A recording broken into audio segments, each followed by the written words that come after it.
आपको पुरातात्विक शास्त्र समझ में आ गया। अभी मैं आपको एक चार्ट भी दिखाऊंगा आज, ठीक है, मैं आपके लिए चार्ट भी लेके आया हूँ। चलिए, इतिहास के स्रोत, दूसरा कौन सा है हमारा, साहित्यिक स्रोत। ओके, देखो, इतिहास को जानने का दूसरा सबसे बड़ा जरिया है साहित्य, यानी लिखा हुआ विवरण। आप देख रहे हैं ये लिखा हुआ विवरण। चलिए, इससे हमें उस समय के लोगों की सोच, उनके धर्म, उनके रहन सहन का पता चलता है। साहित्य को मुख्य रूप से दो भागों में बांटा जाता है। किस किस में, पहले धार्मिक साहित्य, जिसमें वेद, उपनिषद, रामायण, महाभारत के साथ साथ जैन धर्म, बौद्ध धर्म भी आते हैं। ये ग्रंथ बताते हैं कि पुराने समय के समाज कैसा था, लोगों की मान्यता क्या थी। दूसरा है हमारा धर्मनिरपेक्ष साहित्य, जिनमें राजनीति, प्रशासन पर लिखी किताबें आती हैं, जैसे चाणक्य का अर्थशास्त्र। ओके, इनके अलावा जो विदेशी यात्री बाहर से इंडिया में आए, भारत में आए, जैसे मेगास्थनीज, ह्वेनसांग, उन्होंने भारत के बारे में जो लिखा वह भी हमारे इतिहास का एक कीमती हिस्सा है। ठीक है, यहां तक आपको समझ में आ गया है।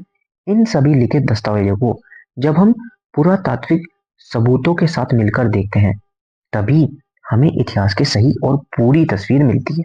ठीक है, जितना हमें मिला हमारी वो बुक्स में आ गया। ठीक है, चलिए, अब मैं आपको एक इनकी, ये मैंने आपको दो बता दिए, हमने दो में डिवाइड करिए इतिहास के स्रोत को, पुरातात्विक साक्ष्य और साहित्यिक शास्त्र स्रोत, सॉरी।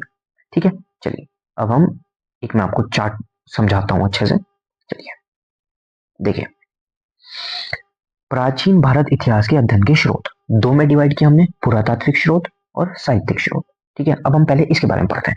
इसमें मैंने आपको बताया अभिलेख, स्मारक और भवन, सिक्के, मूर्तियां, चित्रकला, मोहरे, ये सब हमारे पुरातात्विक साक्ष्य हो गए। ओके, चलिए, अब साहित्यिक शास्त्र को हमने दो में डिवाइड कर लिया। एक तो हमारा हो गया भारतीय साहित्य, और एक हो गया हमारा विदेशी साहित्य, जो हमारे विदेशों से आए यात्रियों ने अपनी बुक्स में लिखा। ठीक है, जैसे कि पहले हम ये पढ़ते हैं विदेशी साहित्य में, सबसे पहले यूनान एवं रोम के लेखक कौन कौन आए, मेगास्थनीज आए, टॉमली, फिर हेरोडोटस, नियाकर्स। ठीक है, फिर चीनी में फाइयान, हेनसांग, फिर अरबी में हमारे एल सुलेमान, एल मसूदी, अल मसूदी सॉरी, फिर इन बतूता, है ना, अल बरूनी। ठीक है, ये सब आए, इन्होंने हमारे इतिहास को बताया अपनी बुक्स के माध्यम से। ठीक है, अब हम आते हैं वापस साहित्य, भारतीय इतिहास में, भारतीय साहित्य में। इसको हमने तीन में डिवाइड कर लिया है। देखिए, धार्मिक साहित्य, धर्म निरपेक्ष साहित्य और संगम साहित्य। ठीक है, साहित्यिक